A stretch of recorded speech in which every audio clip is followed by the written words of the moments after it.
മലയാളികളുടെ പ്രിയ നടൻ കലാഭവൻ മണിയുടെ സ്മാരകം വൈകുന്നതിനെ ചൊല്ലി ചാലക്കുടിയിൽ പ്രതിഷേധം ശക്തമാകുന്നു.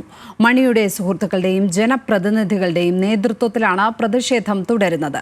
വിഷയത്തിൽ MLA സനീഷ് കുമാർ ജോസഫിനും ചാലക്കുടി നഗരസഭയ്ക്കും വീഴ്ചയുണ്ടെന്ന് LDF പ്രവർത്തകർ ആരോപിക്കുമ്പോൾ ഇടതുപക്ഷ സർക്കാരിനെതിരെയാണ് UDF അംഗങ്ങളുടെ വിമർശനം. ചാലക്കുടിയുടെ സ്വന്തം കലാകാരനായ കലാഭവൻ മണി മരിച്ച് വർഷങ്ങൾ കഴിഞ്ഞിട്ടും യാഥാർത്ഥ്യമാകാത്ത സ്മാരകത്തെ ചൊല്ലിയാണ് പ്രതിഷേധം ശക്തമാകുന്നത്. സാംസ്കാരിക വകുപ്പ് 3 കോടി രൂപ ഫണ്ട് അനുവദിക്കുകയും സ്ഥലം ഏറ്റെടുക്കുകയും ചെയ്തിട്ടും സ്മാരകത്തിന്റെ നിർമ്മാണം വൈകുന്നതിനു പിന്നിൽ ഇടതുപക്ഷ സർക്കാരാണെന്നാണ് UDFന്റെ ആരോപണം. ഫോക്ലോർ അക്കാദമിയെയാണ് സ്മാരകം നിർമ്മിക്കുന്നതിന് ചുമതലപ്പെടുത്തിയിരുന്നത്. എന്നാൽ തീരുമാനമെടുത്ത് വർഷങ്ങൾ കഴിഞ്ഞിട്ടും നിർമ്മാണം വൈകുന്നതിനു പിന്നിൽ സർക്കാരിന്റെ അലംഭാവമാണെന്ന വിമർശനമാണ് UDF ഉന്നയിക്കുന്നത്. പലതവണ മന്ത്രിയെ കത്തുകൾ കൊടുത്ത് ഓർമ്മപ്പെടുത്തി.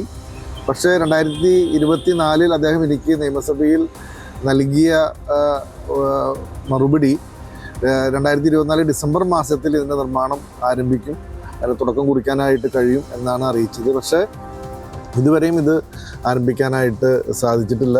സ്മാരക നിർമ്മാണം ആരംഭിക്കാത്തതിന്റെ കാരണം സനീഷ് കുമാർ ജോസഫ് MLAയുടെയും ചാലക്കുടി നഗരസഭയുടെയും വീഴ്ചയാണെന്നാണ് LDF കൗൺസിലർമാരുടെ ആരോപണം.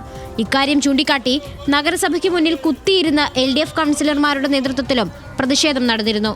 നിരന്തരമായ ഇടപെടലുകൾ കത്തുകളായിട്ടും ചോദ്യങ്ങളായിട്ടും ബഹുമാനപ്പെട്ട മന്ത്രിയുടെ അധ്യക്ഷതയിലെ മീറ്റിങ്ങുകളായിട്ടും ഒക്കെ ഈ വിഷയം ഉന്നയിക്കുകയും ശ്രദ്ധയിൽപ്പെടുത്തുകയും ഒക്കെ ചെയ്തിട്ടുണ്ട്. പക്ഷേ ഈ ഇടതുപക്ഷ ഗവൺമെൻറ് കലാഭവൻ മണിയോട് അനാദരവ് കാണിക്കുകയാണ്.